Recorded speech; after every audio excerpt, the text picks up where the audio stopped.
Olá, irmãos. Saúdo cada um de vocês com a graça e a paz do nosso Senhor Jesus Cristo, amém? Meu nome é Miriam Anita e estamos aqui hoje para estudarmos juntinhos um texto que se chama O Livro da Vida. Este texto foi escrito pela irmã Juliana Gonçalves para o Manancial, que é um devocional diário produzido pela União Feminina Missionária Batista do Brasil, que oferece para a gente meditações baseadas na Bíblia, que é a palavra de Deus, uma meditação para cada dia do ano. Ora, se nós prestamos atenção no texto bíblico, se fazemos devocional aqui olhando para o que está escrito no texto, se estamos conectados, se oramos, não tem porquê e não tem como não sermos inspirados, exortados e edificados. Isso vai acontecer certamente. Também vai promover o nosso crescimento cristão e vai nos engajar cada vez mais com a missão de Deus. Então, não tem por que a gente não passar por essas três grandes fontes de inspiração: ser inspirado, exortado e edificado. Por isso, irmãos, eu já peço, pega a sua Bíblia aí, vai lá para o final, abre em Apocalipse 21, nós vamos ler o texto todinho, tá bom? Nós vamos ler o capítulo todinho, por isso que eu quero que você abra sua Bíblia e já deixa aí no esquema pra gente ler. Então, como são muitos versículos, para não ficar chato de galocha, a gente lê junto. Quero lembrar vocês que a minha versão é a versão King James, né? King James atualizada, essa aqui. Mas você pode ler na Bíblia que você tiver aí na sua casa. O importante é que nós vamos ler juntos e vamos fazer o nosso devocional. Bom, isso explicado, eu quero que você esteja aí preparado para ler Apocalipse 21. E para isso já vamos começar orando. Senhor Jesus, em teu nome pedimos que tu possas falar ao nosso coração, que nós possamos entender a tua palavra, que nós possamos ver a importância do livro da vida, a importância do que Jesus fez por nós. Amém. Bom, irmãos, então vamos lá, o livro da vida, e vamos ler Apocalipse 21. Vamos ler juntinhos. Então, vi o novo céu e a nova terra, pois o primeiro céu e a primeira terra haviam passado, e o mar já não mais existia. Vi também a cidade santa, a nova Jerusalém, que descia dos céus da parte de Deus, adornada como uma linda noiva para o seu esposo amado. E ouvi uma forte voz que procedia do trono e declarava: eis que o tabernáculo de Deus agora está entre os homens, com os quais ele habitará. Eles serão seu povo e o próprio Deus viverá com eles e será o seu Deus. Ele lhes enxugará dos olhos toda lágrima, não haverá mais morte, nem pranto, nem lamento, nem dor. Portanto, a antiga ordem está encerrada. Aquele que está sentado no trono afirmou: eis que faço novas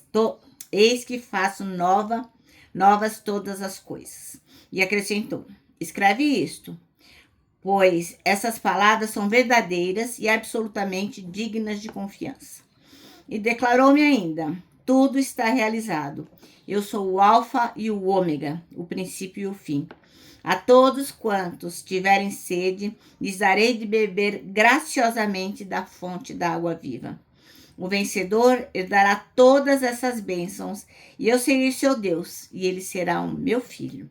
Porém, quanto aos covardes, os incrédulos, os depravados, os assassinos, os que praticam imoralidade sexual, os bruxos e ocultistas, os idólatras e todos os mentirosos, a parte que lhe cabe será no lago de fogo que arde perpetuamente em meio a enxofre. Esta é a segunda morte. Então, um dos 7 anjos que traziam as 7 taças cheias dos 7 últimos flagelos aproximou-se e me orientou: vem, eu te mostrarei a noiva e a esposa do Cordeiro. E ele me conduziu no espírito à parte alta de uma montanha e revelou-me a cidade santa, Jerusalém, que descia dos céus da parte de Deus. Ela resplandecia com a glória de Deus, e o seu esplendor era como o brilho de uma joia lapidada e muito preciosa, assim como um grande diamante translúcido feito cristal puro. Tinha um sólido e altaneiro muro com 12 portais e 12 anjos junto aos portais. Nestas portas adornadas estavam escritos os nomes das 12 tribos de Israel. Assim havia 3 portas ao oriente, 3 ao norte, 3 ao sul e 3 ao ocidente. O muro da cidade tinha 12 fundamentos e neles estavam gravados os nomes dos 12 apóstolos do Cordeiro. O anjo que falava comigo tinha como medida uma vara feita de ouro para medir a cidade, seus portais e seus muros. A cidade era quadrangular, de comprimento e largura iguais. Ele mediu a cidade com a vara. Tinha 2.200 quilômetros de comprimento, a largura e a altura eram também iguais ao comprimento. Ele mediu o muro e deu 65 metros de altura, de acordo com a medida humana que o anjo estava usando. O muro estava todo cheio de diamantes e a cidade era de ouro puro, semelhante ao vidro límpido. Os fundamentos do muro da cidade estavam adornados com toda espécie de pedras preciosas. O primeiro fundamento era de cristal e jaspe, o segundo de safira, o terceiro de calcedônia, o quarto de esmeralda, o quinto de sardônica, o sexto de sárdio, o sétimo de crisólito, o oitavo de berilo, o nono de topázio, o 10º de crisópraso, o 11º de jacinto e o 12º de ametista. Os 12 portais eram 12 pérolas, cada um dos portais construído a partir de uma só pérola, e a rua principal da cidade era de ouro puro, reluzente como vidro límpido. Contudo, não vi templo algum na cidade, pois o Senhor, Deus Todo-Poderoso e o Cordeiro são o seu santuário. A cidade também não necessita do sol nem da lua para que brilhem sobre ela, pois a plena glória de Deus a ilumina e o Cordeiro é o seu candelabro. As nações andarão sob a luz dessa cidade, e os reis da terra lhe trarão suas riquezas. Os seus portais estarão continuamente abertos todos os dias, e ali não haverá noite. A glória e a honra de todas as nações lhe serão trazidas. Nela jamais entrará qualquer coisa impura, tampouco alguém que pratique ações vergonhosas ou mentirosas, mas unicamente aqueles cujos nomes estão gravados no livro da vida do Cordeiro. Amém? Bom, então, irmãos, o nosso texto chama-se o livro da vida. E o versículo escolhido é o último, né? Que diz: e não entrará coisa alguma impura, nem o que pratica abominação ou mentira, mas somente os que estão inscritos no livro da vida do Cordeiro. Então, a irmã Juliana, ela fala que quando ela era criança, ela sempre ouvia muitas pregações sobre o Apocalipse. Quem sabe porque as pessoas estavam mais preocupadas em povoar o céu do que a terra. Um dos ensinamentos que chamava a atenção dela era sobre o livro da vida. Um livro onde está escrito os nomes de todos aqueles que o sangue do Cordeiro comprou do pecado e da morte. Este livro, contém o nome de todos os salvos que entrarão no céu. Então, no livro da vida está lá todos os nomes, né? E não está falando de religião, não está falando de placa de igreja, não está falando de nada disso. Está falando daqueles que aceitaram o sacrifício de Jesus Cristo. Todos aqueles que o Cordeiro comprou com o pecado, comprou do pecado e da morte. Comprou com o seu sangue. Agora, imagina que você possa abrir o livro da vida. Fala aí, qual vai ser o primeiro nome que você vai procurar?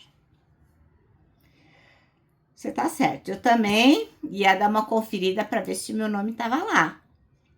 E aí, continuando a ler os nomes, eu vi lá, meu nome tá lá, qual vai ser o outro nome que eu vou procurar agora? Do meu marido, do meu filho, de algum familiar, de um amigo muito querido. um colega do trabalho, enfim. Quem sabe você vai procurar lá, o nome do pastor, aquele que eu me converti lá em 1900 e bolinha. Vamos ver se o nome dele tá aqui. O nosso pastor diz sempre que o céu é um lugar de muitas surpresas, né? Então, no livro da vida vão ter nomes que a gente não imagina que estarão. E, em contrapartida, nomes que nós vamos ter certeza que estarão lá, talvez não estejam. E ao pensar no livro da vida e nos inumeráveis nomes que ali estão listados, quem você gostaria que tivesse incluído nesse livro? Eu tenho aqui uma lista enorme de pessoas. Mas a gente tem que lembrar que quem escreve o nome no livro da vida é o sangue de Jesus Cristo. É o sangue de Jesus Cristo que escreve o nome de cada um de nós no livro da vida. É Ele que faz a gente ter certeza de que os nossos pecados estão perdoados e que em Cristo, apesar de todas as coisas que a gente faz de errado, nós vamos vencer a impureza, a mentira, as práticas abomináveis, a idolatria, a falta de fé, enfim. Nós vamos vencer tudo através do sangue de Jesus. Mas compartilhar a mensagem da salvação faz com que a gente tenha o privilégio de ficar muito contente, feliz com o nome das outras pessoas escritas no livro da vida. Por quê? Porque esse é um momento quando o amor, a graça e o perdão inundam a mente e o coração daqueles que ouvem e creem na palavra do Mestre. Poxa vida, você olha lá o nome de outras pessoas nessa lista, uns nomes que você adoraria ver. Ora, irmão, mas a gente tem que ter a certeza da nossa fé.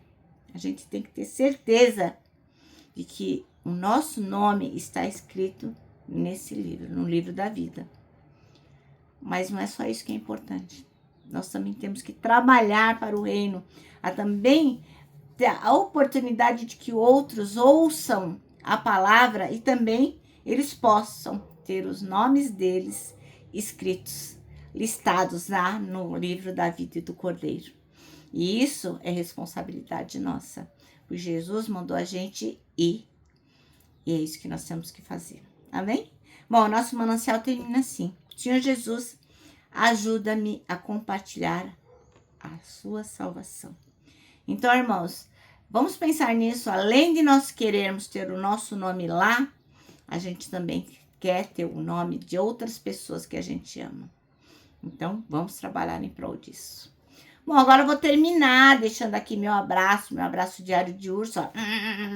Lembrando que para nós que cremos no livro da vida, no sangue do Cordeiro, em tudo que Jesus fez por nós, para nós o abraço da super mega, certo? Quero que você se lembre também do versículo deste ano, que é o que permite que o nosso nosso nome esteja lá no livro da vida, que é 1 Tessalonicenses 5,9, que diz: porque Deus não nos destinou para a ira, mas para recebermos a salvação por meio de nosso Senhor Jesus Cristo. Agora sim, agora eu me despeço com a frase do ano, que é: não tema. Sabe por quê? Independente da situação, Deus já está lá.